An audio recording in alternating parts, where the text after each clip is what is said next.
Welcome to another edition of Lakeville City Council Wrap-Up. During this program, we will highlight the agenda items presented to the Lakeville City Council at their February 4th, 2013 meeting. First highlighted item on the agenda is item number 5B, Public Works Monthly Report. And to give the background information on this agenda item is Public Works Director Chris Petrie. Good evening, Mr. Mayor, members of the council. As always, my pleasure to be here with you this evening presenting the January 2013 monthly report for the Public Works Department.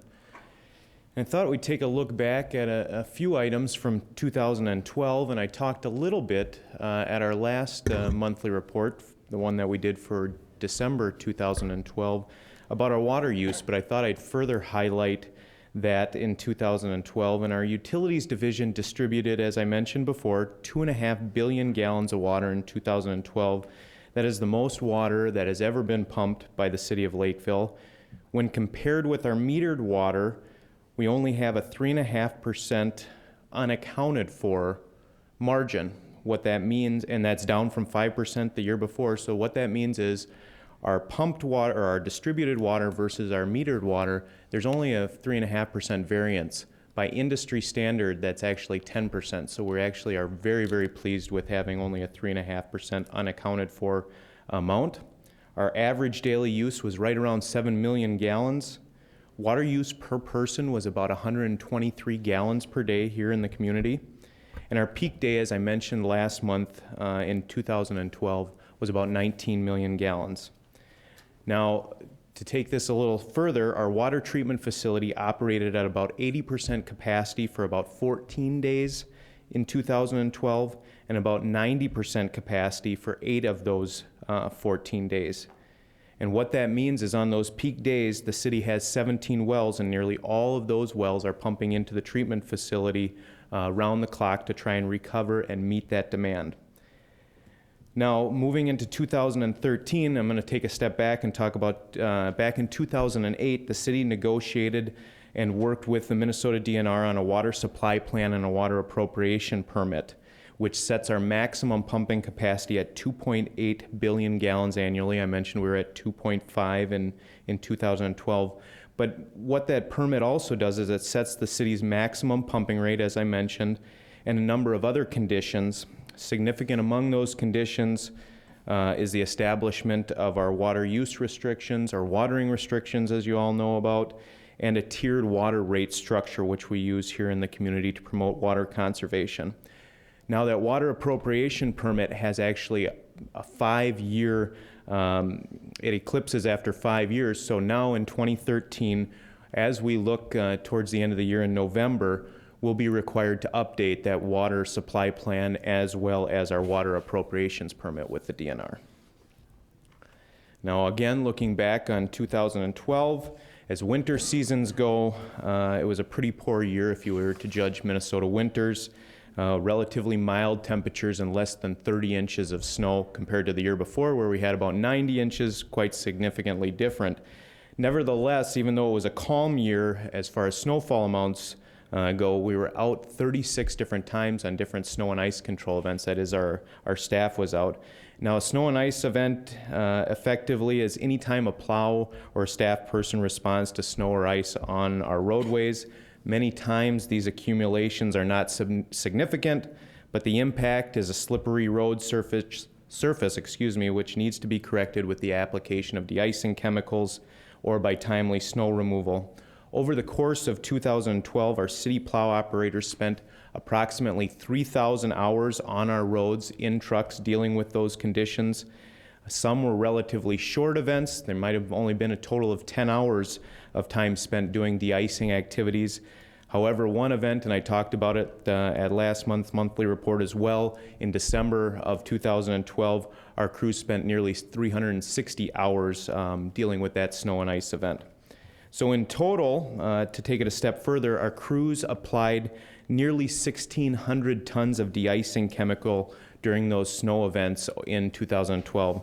Now, that might seem like a lot. However, this in itself points to an extremely mild winter, as it equates to about 1/3 of what our city's typical de-icer usage is over the course of a winter.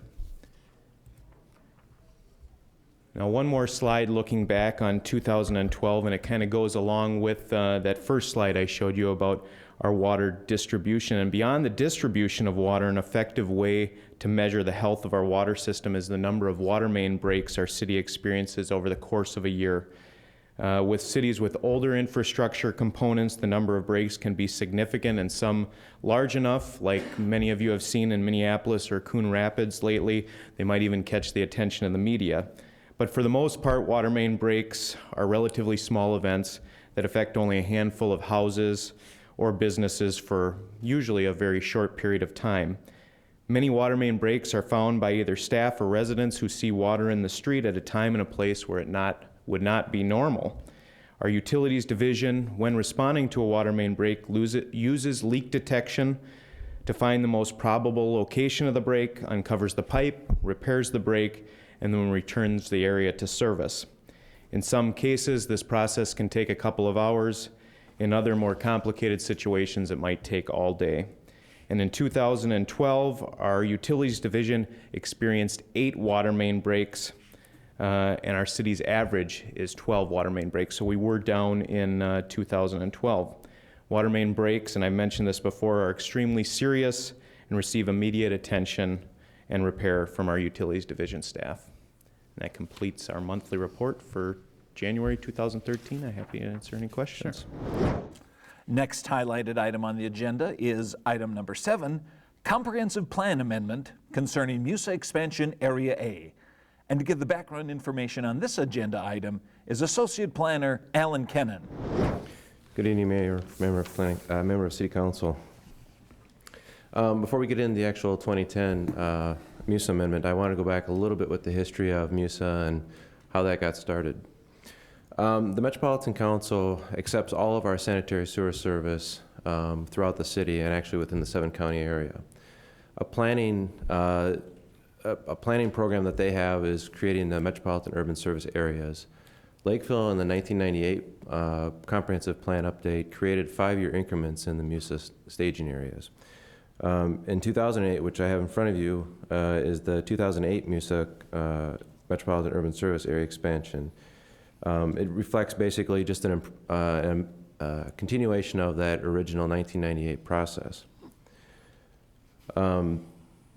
We did a study in 2010, just like we did in 2005, to take a look at the availability of lots and the number of available land within the 2010 MUSA. We did that at the end of 2010. Due to the economy, the downturn in the housing market, as well as the reduced activity and development, we found that there was a large surplus of single-family lots and available land.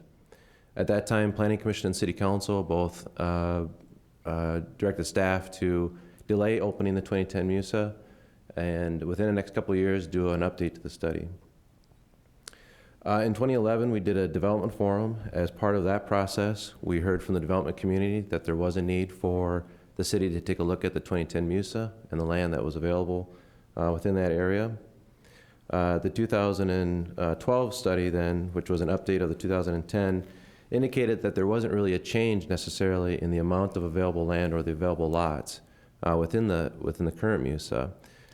And further study found that this was due to basically an increase in development activity. So areas that had that were vacant developed, and other areas that were undeveloped had begun to develop. So it was a little bit of a wash. Further study found that many of the areas within the current MUSA required either lift stations or major extensions of sanitary sewer or water sewer services. So staff took a look at the 2010 MUSA in a little bit different way. We take a look at what areas could be serviced currently. Where are the areas that water and sewer services existed adjacent to the 2010 MUSA? In doing this, we created a serviceability map within the 2010. So all of the area that you see on this map, which is in green, is the 2010 MUSA area. We took off all the other colors except for that 2010 area and broke that 2010 area down into red, yellow, and green. The green is where there's sanitary sewer and water services directly at the property line. Yellow is sewer and water services that are within a 1/4 mile, and anything in red is shown where services have to be extended beyond a 4th mile. Planning Commission and City Council looked at the serviceability map as well as an accompanying policy, which basically stated that it had 4 points for consideration of land developable within the 2010 MUSA. And I'll go through those real quick. First one was, are public sanitary, sewer, and water utilities in place adjacent to the site? And do the existing facilities have the capacity to handle additional flow? While allowing the property into the MUSA unduly burden the city or adjacent properties? Does the development of the property provide for or include a public purpose? And is the proposed development compatible with present and existing land uses? Again, the serviceability map and the policy was reviewed at Planning Commission and City Council work sessions in December. We held a public hearing at Planning Commission on January 17th. We had several residents attend that public hearing. A few of them were just clarifications of their particular property, of where they fell within the red, yellow, or green. And then the remaining comments were positive in support of the bringing in the 2010 MUSA into the current MUSA area.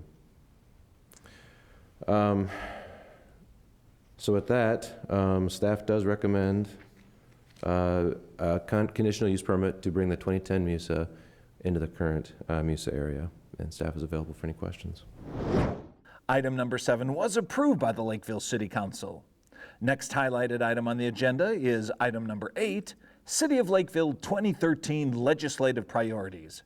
And once again, to give the background information on this agenda item is Associate Planner Alan Kennan. Thank you, Mayor, members of Council. Every year, the City of Lakeville prepares their legislative priorities, which basically spells out what the city's priorities are going to be for the following year in the legislature, and also lets the staff, city residents, as well as organizations and lobbying groups know what the priorities are for the city so that they can work together to promote those priorities. The 2013 legislative priorities was broken down into 4 categories: municipal revenue and taxation, transportation, economic development, housing, and general legislation. Now, there's several categories underneath each of these. I'm only going to go through 3 of the most active items that are in front of the legislation currently. The first one is a sales tax on all local government purchases. Prior to 1992, the local governments were not taxed on purchases of goods. With the legislation in 92 to make up for budget shortfall, that was changed to where any purchases made by the local governments were now taxed. The position that the City of Lakeville has is that they would support the reinstatement of the sales tax exemption for local government purchases. The legislation right now with the governor's proposed draft budget includes some changes to the tax structure, which includes a change to the 6.875% tax rate for sales is being proposed to possibly change down to 5.5%. The catch on that is that the overall base of taxation is going to increase, which could include now services and contracts that the city would be going out for. So items like snow plowing services, facility cleaning, those types of services now could be taxed if it follows through with the legislature at a 5.5%. The details aren't really ironed out on that yet, and they're coming out, but for right now, the city is still promoting the limited sales tax exemption for city purchases. The housing improvement areas, the city has taken advantage of this since 1996. There was legislation passed that created the law to allow cities to create their own housing improvement areas. It's basically for condominium and townhome areas that allow the city to use some financing tools to allow those areas to do improvements to their facilities and their sites. The policy is to extend that authority. It ends in June 30th of 2013, and as well as to eliminate the expiration clause within that law. The third one that I'm going to go over is the data request for citizen contacts. This was actually was on KSTP last night. They did a news article on it, so it's timely. They are looking at this at the Senate Judiciary today. They took a look at this item. The issue is that third parties can contact local jurisdictions and request all their contact information from people that have signed up for listservs or newsletters or email notifications from the city. And by law, we have to provide that information to that third party. This policy would revise the Data Practices Act to protect that contact information. The next steps in the legislative priorities is if City Council approves the priorities tonight, is to have them submitted to local, state, and federal agencies, and as well as use them in our discussions with those legislators. A full list of the legislative priorities can be found on the city's website, and staff does recommend approval or adoption of the 2013 Lakeville legislative priorities. And I'm available for any questions. Item number 8 was approved by the Lakeville City Council.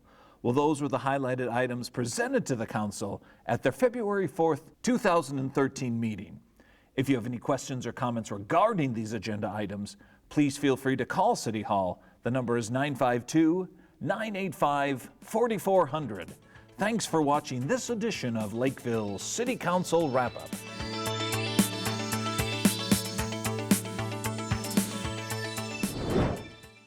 Hi, I'm Elwood McFarland, and I have blue thumbs.